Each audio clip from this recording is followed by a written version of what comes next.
If you've ever felt like you're just one bad month away from financial disaster, even though you make really good money, or you've been telling yourself, when I have more money, then I'll feel secure, well, this episode is for you.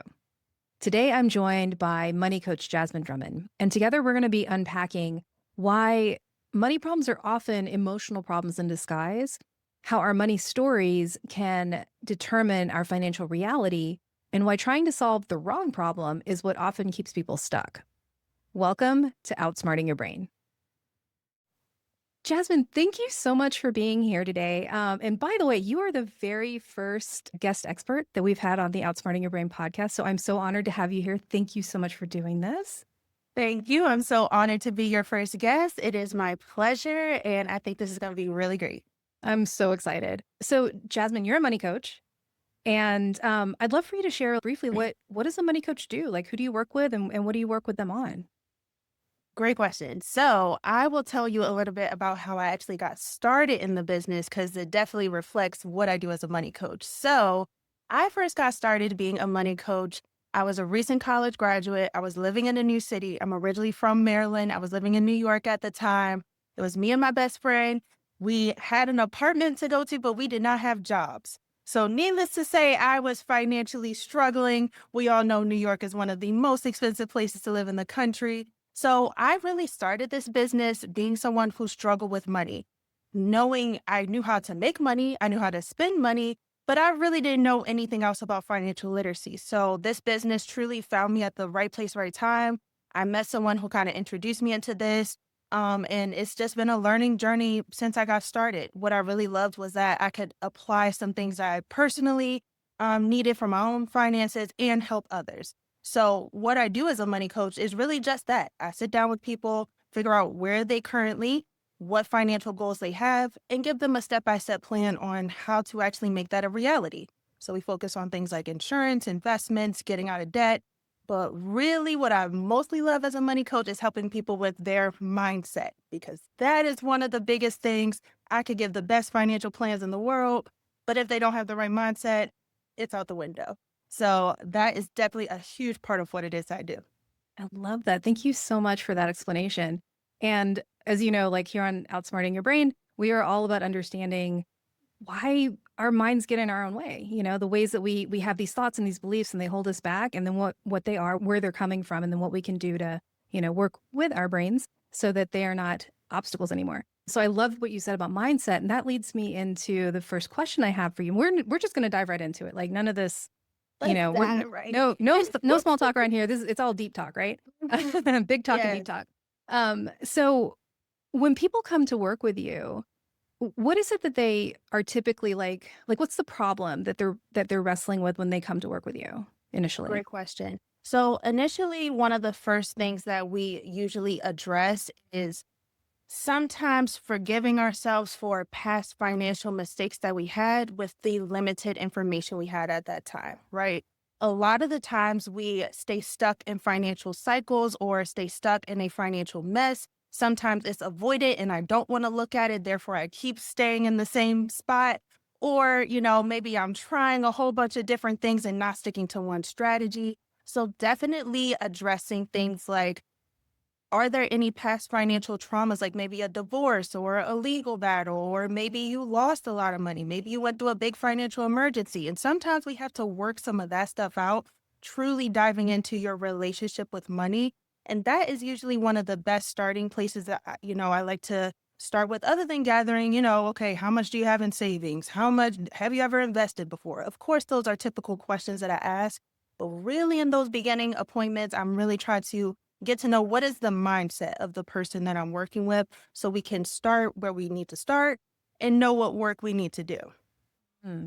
So it sounds like even though, even on the surface, there's a lot of logic to this. Like we know we want to make more money. We know that we want to grow our wealth or things like that. We have these very clear logical goals in mind, but it sounds like in a lot of cases, the money problems aren't really money problems when you get down underneath it. Is that true? I would definitely agree with that, Jackie. It seems that sometimes we think, oh, I just need to be making more money. And sometimes that is true, especially with cost of living going the way it's going right now. A lot of the times that can be true.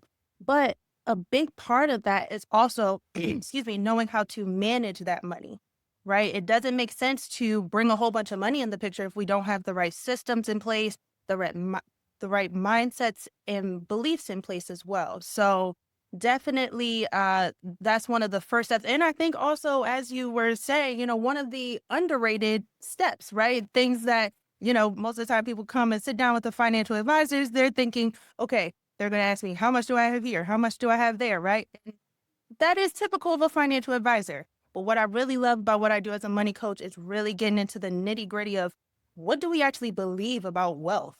Do I feel deserving of wealth? Right. Like these are some questions that an average financial advisor is not asking, but is essential to really get down to the problem.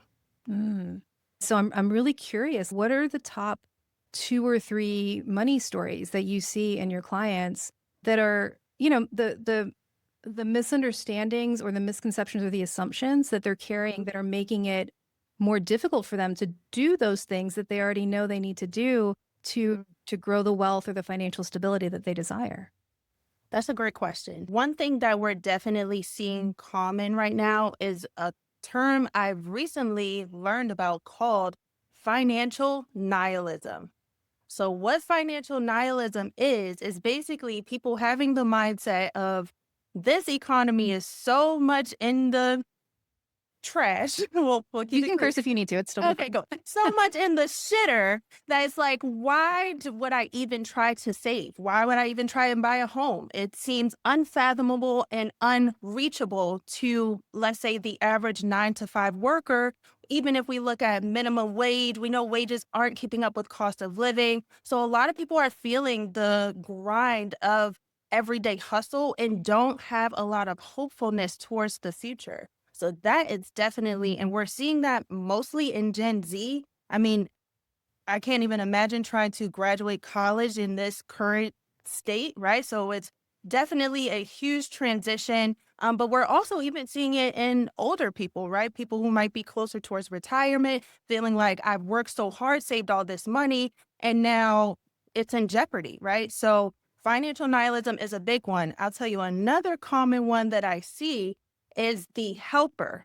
So the person who is consistently helping other people, whether it's $20 here, $50 there, or maybe you are someone who donates to a charity or a church fund, but then we look at your financial house and we have a whole bunch of disorganization and disorder, right? So people who are consistently wanting to help or might just be in a state where someone is financially dependent on them. Maybe they have kids, maybe they have a parent that they're caring for, but they're consistently in a state of helping others and they're never able to build for themselves. And we know we've all heard the saying, you can't pour from an empty cup. Mhm. So unfortunately, there are times that we have to address that sort of mindset as well. So those are some pretty common ones that we see, but there are definitely a lot out there. Yeah. Wow, I'd never heard that phrase financial nihilism before. That's a very, like, visceral phrase. Oh my gosh. Yeah. And Yeah.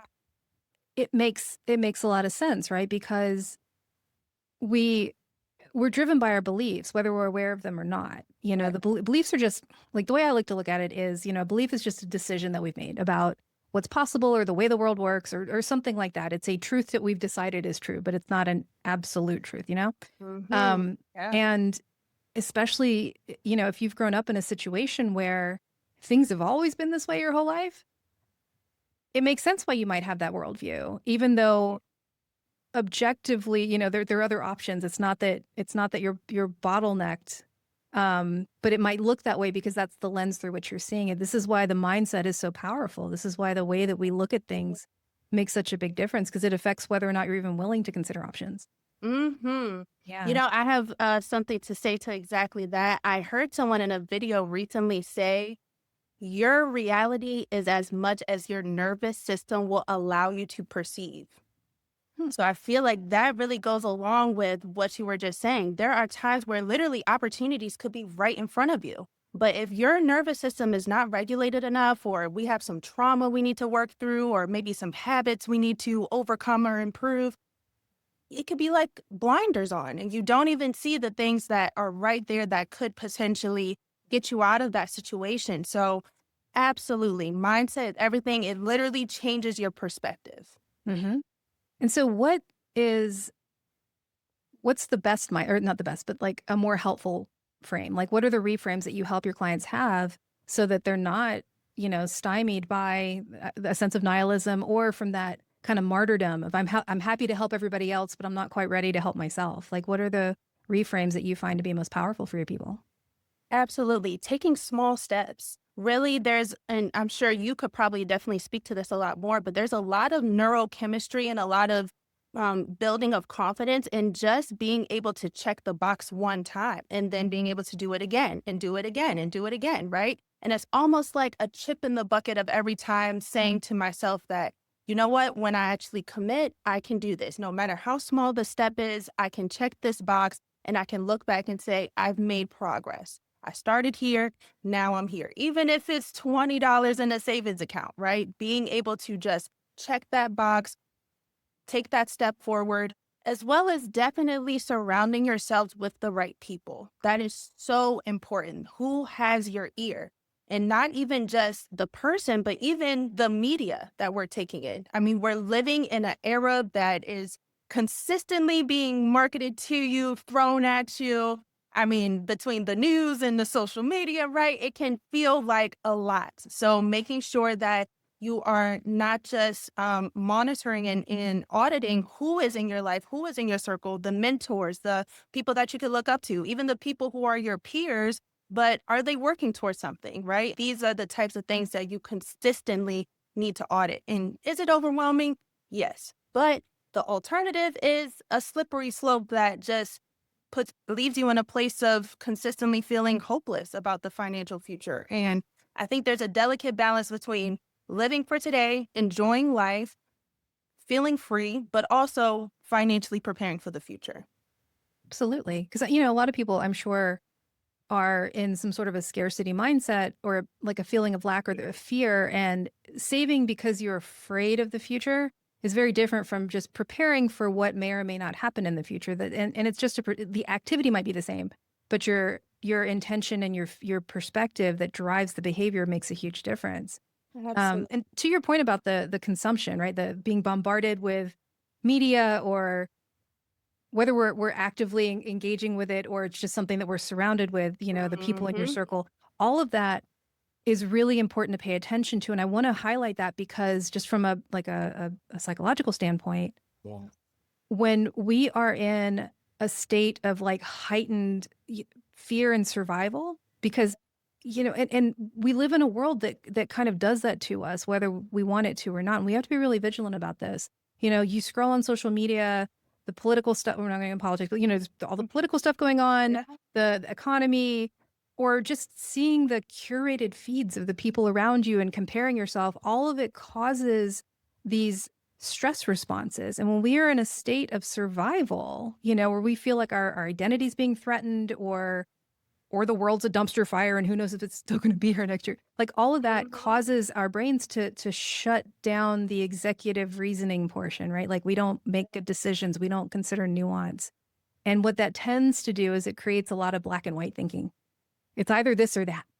Right. And I know I've certainly done that. Like, I've gotten into that when I'm freaked out and scared about something, I immediately go, well, it's all or nothing.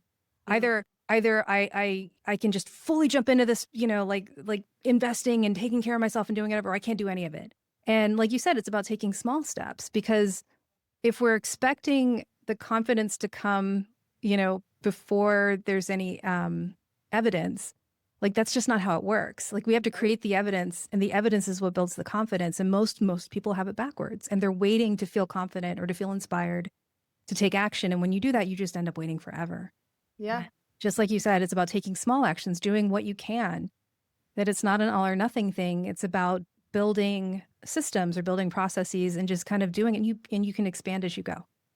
Absolutely. And I want to add to that because I think a survivalist mindset is another very common mindset or archetype, I guess we'll say, that I see, when people are coming in the door and sitting down, feeling like I'm just a hamster on a wheel. I wake up to go to work, to come home, to go to sleep, to go to work, right? And it just feels like a never ending cycle of just paying bills and surviving, right? So even getting to a place where we first acknowledge how we feel and then have things in our emotional toolbox that can make us feel better, right? So I am a big believer in, yes, we need to have a budget, but also noticing when are the times that I feel financial stress, because that's what leads to the impulse spending or the I'm not tracking my finances, or I'm driving home and I had a stressful day at work, so I'm just going to go to the takeout or the drive-through because I don't feel like cooking, right? So taking note of these things is usually the first step. And also sometimes usually the most uncomfortable step. But necessary to do. And I want to add one other thing. One thing I have coached my clients to implement is what I call a financial decision tree. So basically, let's say I need to purchase something or I have a financial decision to make. Being in the survivalist mindset, feeling financial nihilism can definitely cause the freeze mindset, right? I can't make a decision. I'm in analysis paralysis. I'm just surviving, so I'm just going to keep going and keep working, right? So when you have a financial decision tree that says something along the lines of this, okay, maybe I'd want to make a big purchase of a vacation. Have I fully funded my emergency account? Have I contributed to my investments? Have I paid off my debt for the month, right?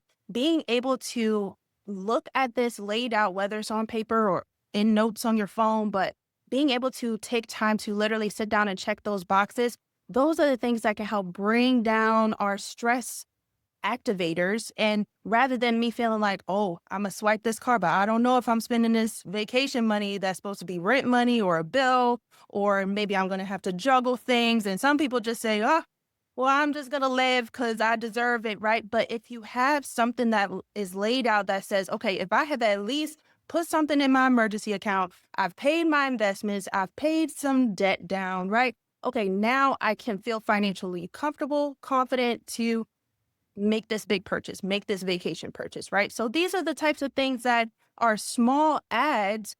Is it a little bit more thought time consuming? Yes. But the payoff is not having to stress later down the line. Yeah, for sure. I'm over here just kind of like chuckling to myself because we've gotten so as we as a society have gotten so used to instant gratification, easy buttons, shortcuts, Oh, yeah. hacks, tips, tricks, all that stuff.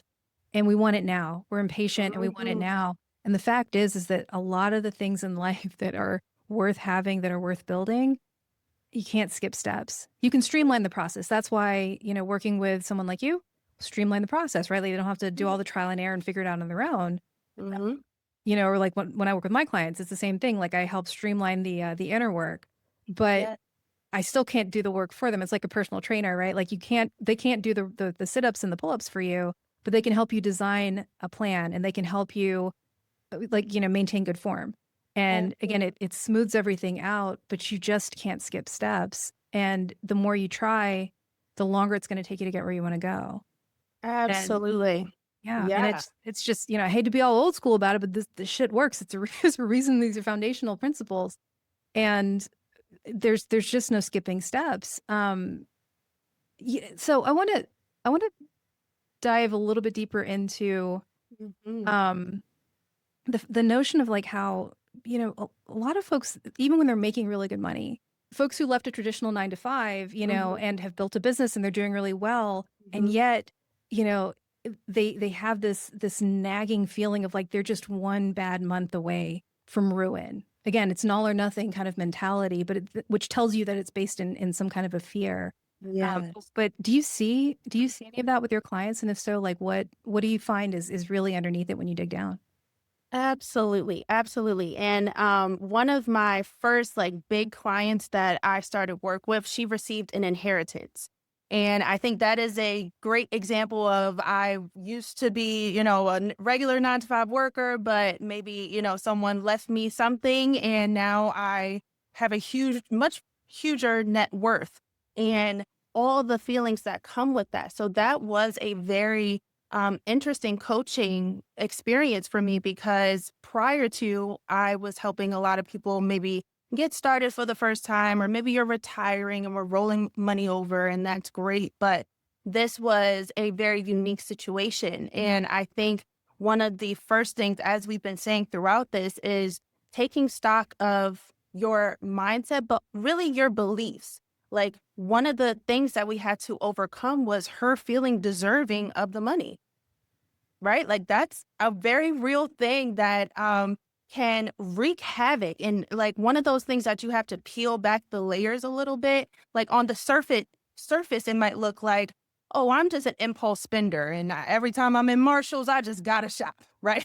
Now I know, because I'm a Marshalls girl. I love Marshalls, but that it might look like something else on the surface, which is why it's so important to take time, and whether it's personal journal, shadow work, meditating, all the things, therapy, a coach like myself or like you, right? Being able to work through, because it's not just dollars and cents, right? Like, now we're seeing so much more in the account. It can cause the freeze response.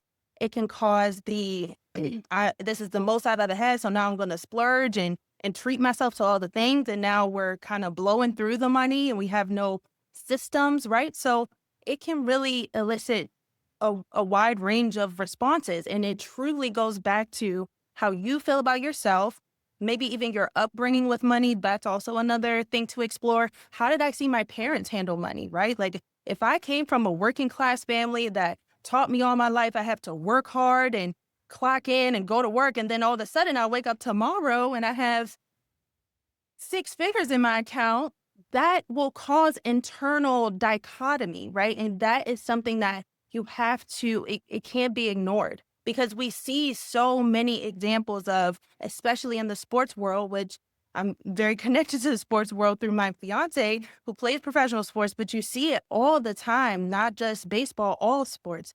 Um, Athletes making a large amount of money and unfortunately still having the poverty mindset or the scarcity mindset. And then they retire and lose it all, right? Not even just athletes, celebrities too, right? You see it all across the board. Lottery So winners. absolutely. Lottery winners. I would even dare to say people going social media viral overnight. A lot of that happens, right? So here is the solution that I typically recommend: building out the safety nets. We need safety nets as much as possible. Imagine a trapeze artist up in the air, Circus Soleil, walking on the tightrope, and there's only one net down there, and it looks like the holes are kind of big, right? So if that person falls, they're probably up there scared, shaking, and the people in the crowd are probably also like, oh my gosh, what's going to happen, right? But if we had that net and another net and a thicker net and a safety harness, right? Now we can feel a bit more secure to say, okay, you know what? I am going to maybe pursue this new venture, or, go full time as an entrepreneur. Why? Because I have a fully funded emergency fund. I have investments, personal investments and business investments. I have savings accounts. I have a short-term savings. I have a long-term savings, right? And of course, these things take time to build. This is not something I would expect anybody to have overnight. But these are the things that, especially when it comes to, I've made a lot of money in 1 year, or I'm making more than I ever have before, exploring your inner beliefs around money and building out those safety nets. Very important. Yeah. This reminds me of something I read in The Big Leap by Gay Hendricks about the internal thermostat. I've heard other people talk about it too, but that's the book where I first heard it. So I'm gonna give him credit for that. Okay, well, I'm gonna have to read that. I don't know if he came up with that or not, but it's fantastic. But the concept is that, we all have an internal thermostat when it comes to success or money or happiness, like all the various things that we experience. And it's just like the thermostat in your house. It's set to a particular temperature kind of by default based on our upbringing, our childhood, various other experiences that we've had. Most of us don't really think about it. It's just set at whatever it's set at. And that's, it's what defines our comfort zone. And whenever we go beyond it, it's just like when on a hot summer day, if the temperature rises too much in your room, then the air conditioner clicks on and it brings the temperature back down to whatever the setting is. And in the case of us humans, that's usually an emotional state. So if someone is used to having just enough, or you're just paying your bills paycheck to paycheck, for example, and they're used to that feeling of just enoughness, right? And that's the state they're used to functioning in. Having an excess of money doesn't change that. And the excess spending can often be an attempt to recreate that emotional feeling. you Absolutely. know? And Absolutely. you have to deal with that in conjunction with putting in the safety nets. Hmm. You need to feel safe in here. This is where the nervous system comes in, right? It's like you have to feel safe internally in addition to doing the things externally, because otherwise the internal state will force congruence and Absolutely. it'll bring the temperature back down to whatever it's set at. Yes. Yes, that is so good. And actually, one thing my business coach says to our team all the time is, are you going to be the thermostat or the thermometer? A Mhm. thermometer measures the temperature in the room, right? And if we were to apply that to our finances, the temperature in this country is hot. Okay. So it can have you feeling stressed, hot, feeling out of control. A thermometer is not able to control the room. So it can feel like I am out of control. I'm just making money. I'm just working. I'm just trying to get by. That would be a thermometer. But as you were saying, a thermostat, if you are in control of your finances, you have financial goals, you have financial infrastructure, you have taken time to sit down and say, okay, what is actually important to me? What do I actually spend money on? Right? Because then you are a thermostat. You are controlling your finances. You say, okay, you know what? I do like to eat out a little bit more. So I'm going to make sure I designate this specific account that is for my eating out or for my treating myself fund. And I am contributing to that because that's what's important to me and a priority for my finances. That's a thermostat, right? They are controlling what is going on in the accounts, what is going on in the portfolio, in the room. So I love that comparison. I'm definitely going to read that book because that sounds definitely up my alley. But that's a question to ask yourself. Am I treating my finances as a thermometer or a thermostat? I love that. So I'm wondering how much of the like resistance to really looking at one's finances comes from some sense of embarrassment or shame or guilt. Because, I mean, if I'm just paying my bills every month and I know everything's covered, then do I really need to look at the details? Like that seems like a perfectly logical excuse for avoidance, avoiding the discomfort of whatever it might reveal. So how much of that do you also encounter? And how much of that is like tied to some kind of shame or guilt or story around it? Mm, Jackie, that is an excellent question because I would dare to say a lot of it. And actually, a lot of my personal experience with overcoming my money trauma and habits that it's a long journey, right? I would dare to say a lifelong journey. You should always be learning and growing, especially with the way our, financial system is going. There's always going to be something new, right? A few years ago, there wasn't even anything such as an index fund, a Roth IRA, right? Even um, as recently as I believe the 70s, women weren't allowed to have bank accounts, right? So there's always going to be something new that we are learning that we have to implement and learn and grow. But all that to say, I would say a huge part of it is the story that you're telling yourself. Avoidance is only going to make the situation worse and make it grow, right? Not looking at it doesn't make it go away. Okay. I used to be the person who didn't want to open my mail. I didn't want to open my statements because if I didn't see it, it didn't exist. Right. I was that girl. Like if I never saw the bill, you call me and say, excuse me, this bill is past due. I say, what bill? Right. It doesn't exist. But know that that is only prolonging the journey. Right. And I sit down with a lot of people who are 50s, 60s, sometimes 70s, and they're full of the shoulda, coulda, wouldas. You're shoulding all over yourself. So instead of doing that, yes, it's painful. And that's another reason why it matters who is around you, right? Sometimes you need a coach. Sometimes you just need someone, a trusted person in your circle, maybe a business partner, maybe a friend, maybe a family member that you are setting up designated time to do what I like to call an admin hour where I'm sitting down and looking at the things, particularly with finances, but it could be other stuff too, doctor's appointments and taxes and all these things that we often don't want to look at. But if you don't ever sit down and put it in your calendar or designate time to do it, it's just going to continue to grow. Right. It's like one of those monsters, the gremlins that if you feed it at night, it's just going to go crazy. Right. So rather than continuing to avoid, it is difficult. Make time, put it on the calendar. I'm very much a calendar girl. If it's not in my calendar, it doesn't exist. So even if it's a designated hour just for self, right? And sitting down at my computer. I'm going to look at my statements. I'm going to look at where did my money actually go? Where did I spend? Did I save? Right. And in the beginning, it's just taking stock, taking an audit, looking at it non-judgmental. That's another big key. You have to look at it as if you're looking at someone else's, right? Remove the emotions from it, which again is hard. So partner with somebody who is a professional. Mhm. Yeah. And, someone like you don't have like an emotional stake in it. You're just a fresh set of eyes and a different perspective and, with your expertise as well. But that judgment and that story can be so powerful. And usually when we're in our own little world, our own little echo chamber, that shitty little voice inside of our head that's like judgy is getting all up our butt about something it's already done. You can't unspend the money, Right. and no one's gonna, how to explain it? It's almost like dress sizes, right? Like, we as women, Hmm. like maybe I'm embarrassed about the size of dress I wear. Ain't nobody looking at my tags. But me, I'm the only one who knows. And even then Hmm. it's just a number. And this is almost the same thing. It's like no one else is looking at your bank statement except for whoever you choose to share it with. But at the end of the day, it's just where the money went. And the story is what we give it.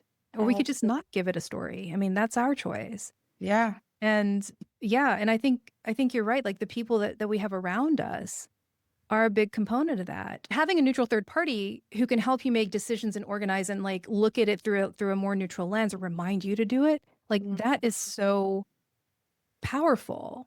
Absolutely. And oftentimes I say to my clients when we first start, our consultative work, a lot of what I might say to you or coach you on might be things that you've heard of before, right? Like a lot of people have heard of a Roth IRA before. If you haven't, it's okay. But I'm not introducing new things. Most of the time, I'm just creating a space, a safe space where we're not going to beat ourselves up, where we can look at these things unemotionally, make a plan. And even if it is a bit emotional and maybe we're really diving into the money trauma or, my experience with money growing up, okay, well, what lessons can we learn from that, right? Because there's always a silver lining somewhere or there's always a lesson to be learned.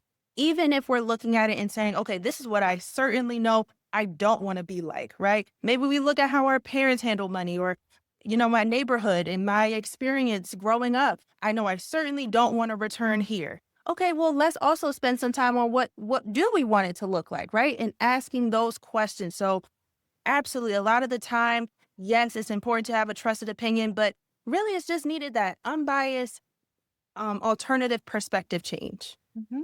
100%. I'm seeing a lot of parallels here between like the work you're doing with your clients around finances and the work that I do with my clients around that gap between I know what I need to do, but I'm not doing it. But it always comes down to the same fundamentals, right? It's like an awareness of both the reality of the current situation, again from a neutral perspective, and a willingness to look at the blind spots. Because Mm-hmm. a lot of what we do as coaches, you do this as well as a coach, I'm sure, is you mirror back to the client something that they're unable to see because of their particular perspective. And the minute someone can see from a different lens, and go, oh, I'd never thought about it that way. That's when the awareness is starting to shift in a way that's productive. Mm-hmm. And the awareness is always the first step. Like without that awareness, then the rest of it doesn't really work. It's just kind of forcing and willpower and grit. And that only takes you so far. It's not sustainable. So No, it's yeah, not. so many parallels. Yes, I will give you the perfect example of that. So, a few of my clients, I have been coaching them on creating. Budgeting is a very common term, but I really don't like the word budgeting because if we're talking a lot about thoughts and beliefs, I really believe that the word budgeting gives people a negative connotation, and it makes people feel like they're limiting themselves, and it's like, oh, I budgeted $200 to spend eating out this month, so I can't exceed that, and I have to stay in this very tight box. And if I go out the box, then I'm beating myself up, right? So one thing I really have been encouraging my clients to do is what I call money mapping and money tracking. So what money tracking is basically, like I was explaining earlier, whether it's your past month or 3 months, because sometimes we need to average it out statements, your past bank statements, and looking at, okay, what did I actually spend money on? Sometimes we have very idealized versions of oh, yes, I'm going to save this amount and I'm going to spend only this amount on food or only this on gas, right? But then when we actually look at the numbers, it's telling a very different story. But if we never take the time to look at the numbers, we live in this delusional fantasy land and it just causes us to beat ourselves up even more, right? When we don't fit into that box. Money mapping says, okay, now that I've realized what I'm spending and where it's going, is there a way I can map this money and reroute it to something that actually is important to me? So, for example, actually, two of my clients I have in mind, we have sat down and went through their past 3 month statements for specifically food delivery and eating out. And that is typically people's largest spend categories outside of like, your housing, your car, maybe your insurance and things of that nature. But when it comes to the impulse spending, food is typically at the top for most people, right? So the thing about it that I really love, and I'm sure you could probably speak to this even more, when we just literally took the time to add it up, and the type of coaching that I do, I literally had them pull up their statements, they're reading off the numbers, and I'm just adding it up in the calculator. Then we average it up all 3 months, and them looking at that number immediately, almost immediately, causes a reaction of, oh, wow, I didn't know I was spending that much. Now that it is to my acknowledgement and realization, they even subconsciously, I had my most recent client, we were talking about this. I said, girl, you did it and you weren't even like really paying attention to it because you realize now that I'm spending this much, oh, food. Okay, yes, I can, maybe do a little bit better going to groceries and maybe there are some cases where I just need to DoorDash and order out. But now that I am paying attention to this number, I'm more likely to spend it on something that maybe is more important to her. In that case, for her, it was travel, right? So we were able to bring her spend category down about $200 over a 3 month looking at the past statement. So even sometimes just acknowledging and taking time to look at it, again, taking away that avoidance factor can be the change that you need to realize, you know what? I would rather put this money towards something that is a priority for me. Yeah. Yeah, absolutely. I'm just thinking about how convenient DoorDash and Uber Eats Yeah. are. So Let me easy. tell you, convenience spending Yeah. is one of the most leaders to the impulse spending. It's Yeah. convenience. Amazon, DoorDash, Mhm. all the things, right? It is psychological trips to make you spend more. Yeah. Truthfully, yeah. Like, these are such wonderful, like practical ways to go about it. And I love that. Thank you so much for sharing that. And it reminded me of a time, this was years and years ago when I was still working my 9 to 5 and I was miserable and I was thinking about leaving. Part of my aha moment that, led me to start looking at a different direction in my career at the time, again, many years ago, was how much I was drinking to cope with how unhappy I was. And it wasn't like I'm sitting at home just like with a bottle of whiskey or anything like that. It was more like going out to the bar with my BFF after work and just bitching about work like a lot of Mhm. people do. And there were two things that were part of my moment of going, something gotta change. Like this is not okay. And one of them was when one of the local bartenders, because it was a wine bar that we went to all the time. Yeah, Beautiful wine bar, and we would love go it. there multiple times a week and we would just sit and chat and we got to know the staff there. And Regulars. regulars. And that was part of it is one year as we got closer to Halloween, the bartender joked that we should dress up as Cliff and Norm from that TV show Cheers from the 80s. Yeah. And I was like, oh no. You're like, wait, no Wait, more. wait, wait. Wait. And I'm like, which one am I? Like, but no, other than that, I was like, oh Right. shit, we're this kind of regulars, right? Like that was Yeah. really concerning. And I started to pay more attention to my credit card statements every month. I was like, I spent that much at that bar last month. Oh my God. Right. Like just looking at the number was eye-opening. And those two things coupled together made me realize just how much I was pouring into coping with what was a really unhealthy work situation and got me Yeah. like off my ass to like do something about it. But yeah, Yeah. looking at the numbers is really sobering. And sometimes, it's just a matter of going, huh, I had no idea. And maybe for like the eating out example, Mhm. maybe the decision is cool. I really don't care to cook and don't want to do it. And I'm okay with budgeting more for dining out or for delivery because my priority is to, spend my time on something other than cooking, for example. Like that's okay Right. too, but making an Yes. informed decision, that's Yes. the important thing. That it's not default actions or automatic action. Right. Oh my gosh, you are speaking my language, Jackie. Absolutely. That's exactly what I tell my clients, right? We are looking at these numbers not to beat ourselves up. And that is another big important part to the money mapping, because yes, we can track it.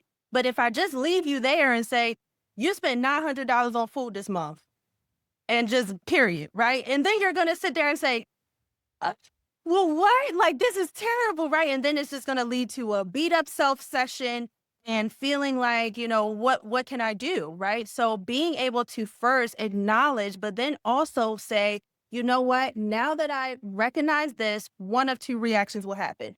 One, it says, okay, you know what? I see that I'm spending this amount. I'm not really cool with that. I think this money could be spent on something that I, rather prioritize, and actually something that's important, not something that's like frou-frou, like, oh yes, I would like to, whatever. I don't know. I can't even think of something right now, but something that is actually important. Like, I like to travel. I like to eat out. Maybe I like makeup. Maybe I like shopping for clothes. Maybe I have a client who loves to go to Comic-Con conventions and like get the whole dress up thing, right? So if that is actually important to you, that should be a category, because one, from a psychological standpoint, having the savings account with that specific name, like the Comic Con travel savings account, that is going to make you more likely to save rather than saving for a random, ambiguous, at some point, I hope to retire, right? Being able to literally see the name on that account, me dropping, even if it's $20, $50, $100 into that account, whether it's every month, every quarter, however often you can, that is what is going to excite you to actually make change, right? If we just look at it and say, oh, I suck, I eat out too much, this is terrible, right? That is not what's going to cause change. Being able to say, okay, yes, I am doing this right now, but what could this better be spent on? Or second option, it says, you know what? Okay, maybe I do spend, I'm not gonna go that high, maybe 400 a month, right? On eating out, on the DoorDash, on the, going to the bar. Okay, maybe I enjoy my freedom. I'm child free, or I like my times out with my friends. Nothing wrong with that, but let's set a specific category and create boundaries. I'm a big person on boundaries and rules for your account, especially emergency savings, because Mhm. I've been guilty of it. In the Target line, I need an extra $50. Oh, it's an emergency. That is not an emergency, okay? Right? So actually having an account, having some boundaries, having some rules, these are the types of practical things that it's like, I'm not strong arming myself. I'm not forcing myself. I'm not boxing myself in or limiting myself. I'm actually prioritizing the things that are really important to me. Mhm. Yeah, and by making those decisions ahead of time, when you're not in a heightened emotional state and all freaked out, then you can make your decisions from a place of steadiness and reason and discernment. And you've pre-decided what's important and what you're going to do, so that Absolutely. in those moments when you're all freaked out or whatever, you have the option to go, you know what? I've already decided I'm going to do it this way.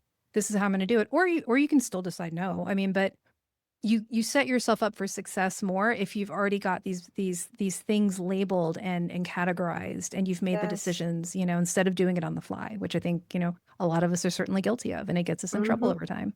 Mm-hmm. Mm-hmm. Yeah. And I'm a big believer in the set it and forget it method, right? If we can set up an auto draft, it's easier to have the money auto draft go into this savings account and be able to transfer it back than saying, oh, I'm just going to remember after I pay my bills, then I'm going to put the remaining into savings. Because what's more likely to happen? It's not going to reach the savings Yeah. account, right? So if we set it and forget it, right? Set it as a small amount, a baby step, right? We're not asking you to put, $500 in a Roth IRA every month. If you got it like that, yes, do it. You should, right? But even if it's $20, $25, $50, starting where we can start, setting that auto draft, right? Because then, and here's another thing, being able to take those financial stressors and concerns off of the back burner of your mind will free you up, because you can go ahead and swipe the card and you're not worried about, oh my gosh, am I spending money that is actually supposed to be for over here, like my rent money or my bill money? No, because I auto draft, put it into this savings account. Now I have my fun money over here. I'm only spending for fun out of this fun account. So I don't have to worry about, is it coming right? No, set it and forget it. that because we all have a million other things to do throughout the day. And as we talked about earlier, just media and messages and marketing hitting us from all directions at all times. If you have kids, if you have a spouse, if you have just responsibilities, right? We all have things to do. So the more things that we can have running in the background so we don't have to worry about it, taking away that financial stress is one of the hugest things. Yeah, make it as automated as possible because the more manual it is, the more you have to get yourself involved in everything that every time we put our hands on something, we're giving ourselves an opportunity to mess it up. And So yeah, self-negotiate. yeah, yeah, Yeah. and that gets us into so much trouble. Mhm. Wow. Okay, I want to switch gears just a hair. Yeah. Um, because one thing I know or I've noticed is that folks who are like successful and highly accomplished, can often be a little like they lean real heavily into being independent. You know, I can do it. I can do it all. I'm the fixer. I can get shit done, you know, that kind of thing, right? Mhm. Um and I'm really curious like what are your thoughts on this notion? I don't want to talk like it's not necessarily a hustle culture thing, but there is a lot of hustle culture. No, you can say that because And yeah, I not everybody who's successful is hustling. Like they just maybe they just right, have really yeah. good systems as well because right a lot of it's just the internal wiring. Mhm. But what's your take on the notion of the hyper independent mentality of I don't really need other people in order to like make more money or be more successful? This isn't necessarily about like independent wealth, but getting support, not just Mhm. from someone like you or me, like a coach to help us work on our individual stuff, but like more collaborative things. Because I, you know, a lot of the folks that I talk to are either solopreneurs or the business of not necessarily a business of one, but just the business of few. And that can feel really isolating, you Mhm. know, and there's a lot to be said for growing collectively because as we have mentioned we have both talked about multiple times throughout this conversation, the people around us have such a dramatic and direct effect on our level of success and you know in all the different categories. Absolutely. So yeah, like what's your take on that, on the notion of like I'm gonna do it myself versus like Mhm. I'm gonna find, you know, I want to build a tribe or a team Mhm. of people who work not for me but with me Yeah. collaboratively or something like that. Yes. Thank you so much for this question because this is so prevalent and I see it a lot. I also work with a lot of entrepreneurs, solopreneurs, or people who are doing the 9 to 5, but have their own business and they're wanting to transition. And I think this is one of the things that can help people scale faster. It's insane how much we are conditioned from a very young age to be hyper independent. And I would say that, you know, in the beginning years of your education, there is a lot of sharing, a lot of play, right? You think of preschool and you think, you know, they're teaching you to share and you're playing with other kids and all these other things.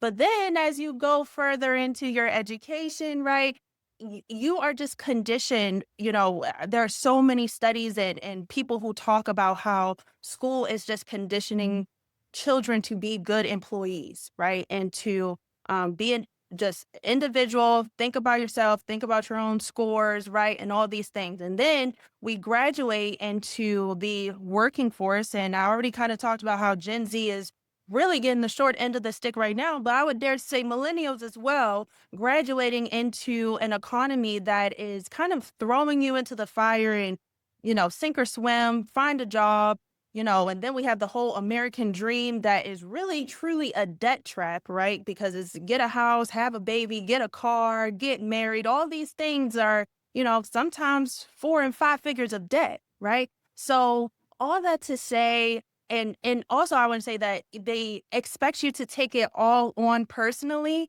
And then that is the representation of you made it, of wealth, right? Of a bunch of debt, truly, right? So hyper independence causes you to suffer alone and continually dive like swan diving into the depths of trying to keep up with the Joneses or, you know, make yourself appear as maybe something you're not, right? And I'm not going to say all solopreneurs do this or all hyper independent people do this, but truly, if we sit back and look at the type of conditioning and programming, brainwashing that we have been exposed to just as an American culture, our education system. It's from so many different areas. So, first, I want to acknowledge that if you are in that state of mind, it is going to take time and thought and intentionality to overcome. Okay. It's not, I don't want to say this to shame anyone or say this that,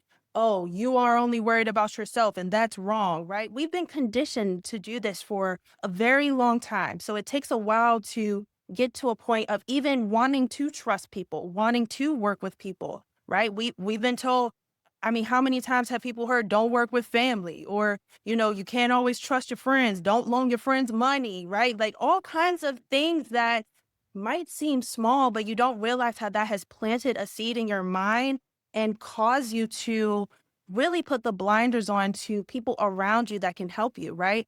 And even when we talk about mentorship, sometimes mentorship causes you to look up, right? And look at who is where I want to be, and I want to be able to connect and learn from that person. And yes, that is important, as we talked about earlier, having someone with a qualified opinion, a coach or whatever, but it's also very underrated and super important to look lateral. Look at your peers, look at the people around you, right? Who are the people in your industry? Or maybe it's not your specific industry, but maybe it's a complementary industry, such as a tax attorney and a legal person, or a bookkeeper and an accountant, right? Like things that can go together, because for a few reasons. One, it can turn into a great referral partner, especially when we're talking about complementary services. Things that, if I'm working with a client in financial services, one of the things that they probably most likely need is maybe some marketing help or a website, or even someone like yourself who's going to help them elevate their mindset, right? So if I am working with someone that could be a great client for someone else that I know, that can be business for both of us, right? An ongoing cooperative referral ecosystem. But even if it wasn't a referral type of partnership, having someone who is in your industry, or someone, maybe you're at the beginning of your education, right? Maybe going back to school and having another person who's on the same degree path as you. It just matters, because we talked earlier about changing your perspective, right? Talking to others can help change your perspective, improve your perspective, change your outlook on a situation. And just having somebody who's going through the same thing you're going through sometimes definitely helps, because it's like, I'm not crazy, right? Right? Like, I'm not the only one dealing with this, right? Right. Yeah. Okay. It's not just me. That is so me, especially in the crazy times that we're in today, that can make you feel a bit like, am I going crazy? No, you're not crazy. Other people are suffering with this too.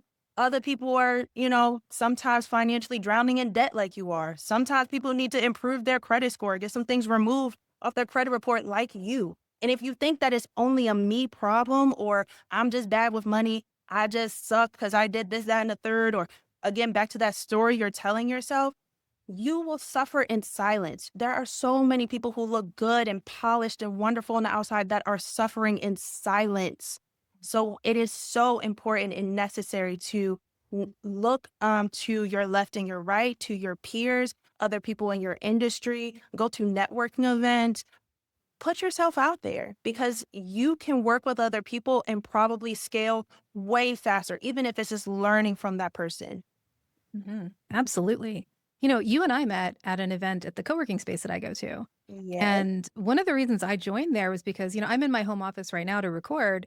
Um, but it's just me. I'm a company of one. And as much as I like that, I still like to be around other people occasionally. And, one of the motto of the guy who founded the co-working space that I work at, is, you might be, I'm going to butcher it now. Now that I said that, I'm going to butcher it. But it's something to the effect of, you might be working by yourself, but you don't have to do it all alone, Mm-hmm. And I My think coach that's says you can work for yourself, but not by yourself.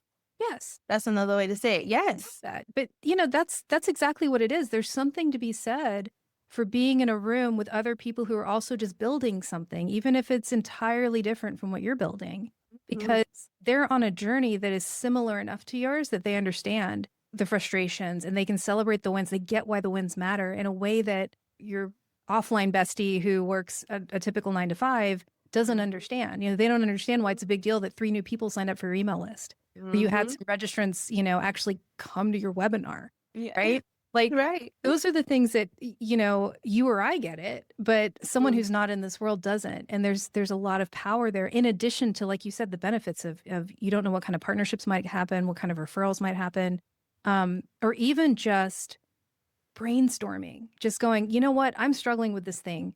Anybody got any ideas? And you hear the stories of, oh, well, I had this experience and this is what I tried and this is how it worked for me. Not that mhm, they're an expert necessarily in teaching this stuff, but just like, this is my lived experience. I tried this, I worked for me, or it didn't. Or like maybe this isn't gonna, just a mhm. cautionary tale. I tried this and it was a disaster. Right. Learn Yeah. from other people who have gone down their path, Mhm. and what they've experienced. Yeah. Um, because yeah, like trying to do it alone, it's a fool's errand, even if you're a company of one.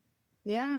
Yeah. And I mean, they have come out with whole, like bootstrapping, right? The hustle culture. And, I'm someone that I think it is great to have more than one stream of income and to work really hard and build something great. But burnout is a very real thing. And if you don't take time for yourself, surround yourself with people that will remind you of who you are, right? Even when we're, maybe facing a lot of no's or the deals are not coming through, or, I thought I was going to go full time with my business by now and it's not there yet, right? Having the people around you that can remind you, no, you're still doing great. You're still good. Like you said, celebrate the wins with you, help pick you up when you are feeling down, so important. Something that I have gotten a lot of joy out of and that I've been doing a lot more this year is co-working meetings with, people that I just know, right? Like business associates. And as you said, sometimes we are not even in the same industry. And, like that's also how I found your co-working space that at Alchemy that we, met at. So being able to just surround yourself with other business professionals, doing things like pitch practice or overcoming objections. Like these are small things, but like across the board, any business that you go to, you're going to have to speak, about yourself, speak about your business, practice a pitch. There's going to be times where you're going to get an objection and you might be like, how do I handle this? Or you sit down with your business friend and they're like, oh, I'm using this new software, this new platform, and it's really helping me scale. It's really helping me improve. And you're like, oh, what is that? Like, tell me a little bit more about that, right? These are the little keys that if you're just trying to do it all your own or watch a whole bunch of YouTubes or you and Chat GPT right now, don't get me wrong, me and Chat, we're here, right? But if it's just you and Chat, and first of all, we all know that AI will just affirm whatever you believe, right? So it's Mhm. like screaming into an echo chamber anyway. It's going to always tell you you're right. So you need real people that will sometimes tell you, like, maybe you want to switch it to this, or let me help you improve this, right? So it's just so important. Like, I am very excited about in the near future coaching more people about cooperative economics and collaborative work and helping business owners, like I said earlier, maybe like businesses, or maybe I had 3 or 4 besties and we're all kind of starting our business. And how can we work together to, maybe it doesn't look like a financial partnership where we're referring people, but how can we maybe get together for a co-working day or an admin day, or I'm here to celebrate your business launch, or I'm coming to your business location. I'm telling people where you work, right? Like these are the types of things that are so underrated but so important. Yeah, absolutely. Wow. Hmm. I love the concept that you were talking about the collaborative, you know, um, collaborative economics. Uh, Hmm. did I get that right? Yeah, Okay. cooperative Oh, economics, collaborative. Okay, collaborative sorry. economics. Yeah, Brain. it's similar. Yeah, it's Yeah, same. English is hard some days. Anyway, no, I love that concept because we typically will think of the things that we're familiar with when we're thinking about ideas, right? And so when I think about before I met you, when I would Mhm. think about ways to join forces with other folks, with other business owners, it was typically things like, oh, a joint venture, cross promotional something something, or affiliate work, or things like that, like things that I'm just familiar with and have heard about. Mhm. And the the work that you want to do is different in a way Yeah. that I think is just really fascinating, and it's just so exciting because one of the things that I think is really powerful about what you want to do is that it's about that connection between the people. Mhm. And it's not just about, oh, let's promote each other to our respective email lists so that we can make more money from this launch. It's no, it's like, how can we foster relationships that are meaningful, both human to human, but also just from a strategic standpoint when it comes to our businesses, Yeah. and learn from each other and grow together in a way that is thoughtful and human. And I Absolutely. just think that's just such a beautiful facet of what it is that you're working on. And yeah, is there anything else that you want to share about that? Yeah, thank you for saying that first. I do feel that it is a very unique niche when it comes to financial coaching, financial advising. As I mentioned earlier, first of all, the average financial advisor is a middle aged white man, which, there's a small section of people that can relate to that, right? So we need more people in the financial arena or in any industry. I want to throw this out there. This is not the question you asked, but the concept of oversaturation is a limiting belief. And anybody who is listening to this who believes, oh, I can't start this business, I can't go into this industry because there's already a whole bunch of professionals doing that. Release that thought from your brain. Okay. We need more people from all different walks of life, all different types of backgrounds coming in because you never know that one client that they have heard the same thing a million times, but they heard you say it. They heard your experience. They were able to relate to your background and it finally clicked for them and the light bulb went off, right? So for me as a money coach, I was very interested in finding something that, first of all, aligned with me from a heart standpoint, from a psychological standpoint. I've been a money coach for about 8 years now and I really love what I do. But as we're all feeling right now, our economy is changing a lot. So, in a not great way for most Americans, I would dare to say. So the traditional advice of like go to school, get a good job, contribute to your 401k or get a pension and you'll be fine, that doesn't really apply anymore, right? So, um, coming from a space of we know that there are certain parts of this system that's broken. How can we create something that better serves us, better serves our community, and actually can be financially profitable for us, right? I'm sure everybody listening to this knows somebody who works in or has a nonprofit and they are notorious for not making a lot of money, unfortunately, right? So we have seen, spaces where it's like all the way capitalist, and we've seen spaces where it's all the way on the other side of completely nonprofit and for the people, but we're not making a lot of money. And I believe there is a beautiful tie between the two where we can work with other people in a collaborative way. Who I really want to coach is 3 to 5 business owners. So not a large group because we all know sometimes we get different personalities and different egos in the group. And it's hard to work with a large group of people, but 3 to 5 trusted, like minded individuals who maybe have their own respective businesses, but have complementary businesses or just business savvy that can work together.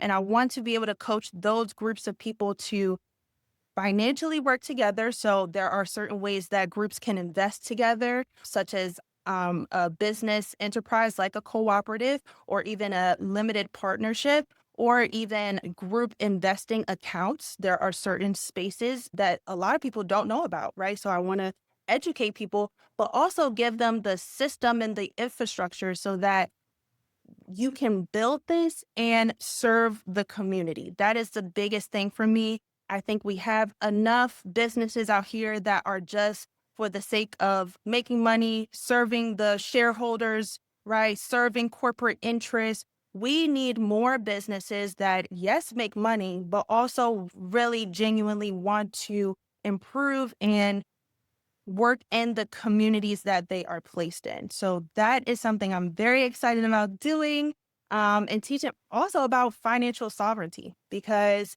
realistically, a lot of people feel financially stressed because someone else is controlling how their money is working, whether it's their job, whether it's the government, right? So true financial sovereignty means that I own the system. Nobody can come in and take it away from me. Nobody can put their thumb on me. Nobody can say, you are worth this an hour or this a year. You determine your worth. You determine how much you want to get paid and how you work in the community. So that is really what I want to coach people on how to do. Yes, yes, absolutely. Oh my goodness. Well, I know we could go on and on and on. Pretty good. But thank you so much. Thank you so Yeah. much for being here today. This has been a wonderful conversation. What's the best place for people to connect with you? Absolutely. So I am in the process of a brand relaunch, but my brand where I will be coaching people on cooperative economics and financial sovereignty will be called at the RV Money Coach. And the is spelled with two E's, almost like Megan the Stallion, but the RV Money Coach. And I also am in the process of revamping my website, which will also be the RV Money Coach.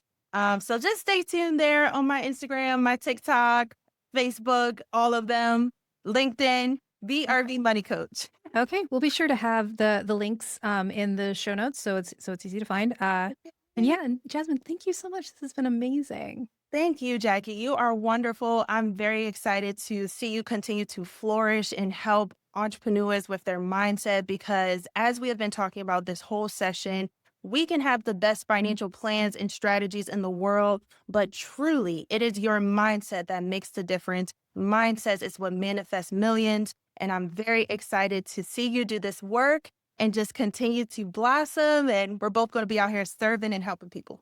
Absolutely. Thank you Yeah. so much. Thank you.